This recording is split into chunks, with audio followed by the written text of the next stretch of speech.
అస్మద్గురుభ్యో నమః. శ్రీమతే రామానుజాయ నమః. ఋతుః సుదర్శనః కాలః పరమేష్ఠీ పరిగ్రహః ఉగ్రః సంవత్సరో దక్షః విశ్రామో విశ్వదక్షిణః.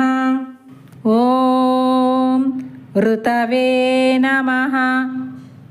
ఎప్పుడు చూచినను క్రొత్తవిగానే ఉండి అందరికిని ఆనందమును ప్రసాదించు అనేక గుణ సముదాయముతో కూడియుండువాడు.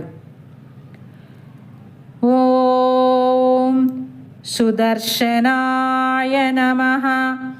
స్వామి యొక్క గుణప్రభావమును ఎరుగగల వివేకము లేని ప్రాణులకు కూడా ఎవని యొక్క దర్శనము శుభప్రదమై ప్రేమహేతువయుండునో అట్టివాడు సుదర్శనః. ఓం కాలాయ నమః. ఇట్లు అనేక సద్గుణముల చేత సమస్త చరాచరములను తనలో కలుపుకొనువాడు. ఓం పరమేష్ఠినే నమః. ఈ విధముగా శ్రీరాముడు రాక్షసులనబడు క్రూర మృగములను వేటాడి లోకములను రక్షించి భూమండలమున విహరించి తిరిగి పరమపదమునకు పోయి చేరినాడు కనుక పరమేష్ఠి. ఓం పరిగ్రహాయ నమః. లీలా విభూతిలోను నిత్య విభూతిలోను తన చుట్టూ ఉన్న వారిని దాసులుగా స్వీకరించినవాడు.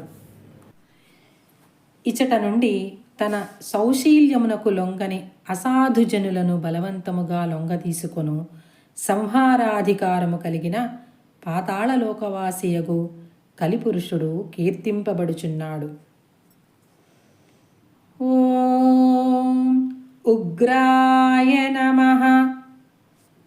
యుగములు పూర్తియగు సమయమునకు పాపకార్యములందు అత్యంతము ప్రవణులై వర్ణాశ్రమ ధర్మ వ్యవస్థను సంకీర్ణము చేసిన స్వేచ్ఛా సంచారులకు ధూర్తుల విషయమున భయంకరుడై తీవ్రముగా దండనమును ప్రయోగించువాడు.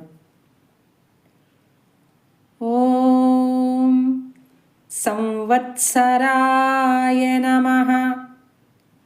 పాతాళమున దుష్ట సంహారము చేయు పరికరములన్నింటినీ ధరించి సమయమునకై ఎదురు చూచుచు అనంతునిపై శయనించి ఉండువాడు. ఓం దక్షాయ నమః. దుర్మార్గులను వధించుటలో అతి వేగముగా ప్రవర్తించువాడు కనుక కలిపురుషుడు దక్షః అనబడుచున్నాడు. ఓం విశ్రామాయ నమః. పాపములను చేసి చేసి తత్ఫలముగా దుఃఖములను అనుభవించి అలసిపోయిన ప్రాణులను వధించి కొంతకాలము ప్రళయమునందు వారిని తనలో విశ్రాంతిని కలిగించును. ఓం విశ్వదక్షిణాయ నమః. ఆయన తనకు సేవలు చేయువారిని ద్రోహము చేయువారిని కూడా అందరినీ సమానముగా చూచును అని ఈ నామమునకు అర్థము. ఓర్పు వహించుటే దాక్షిణ్యము. జై శ్రీమన్నారాయణ.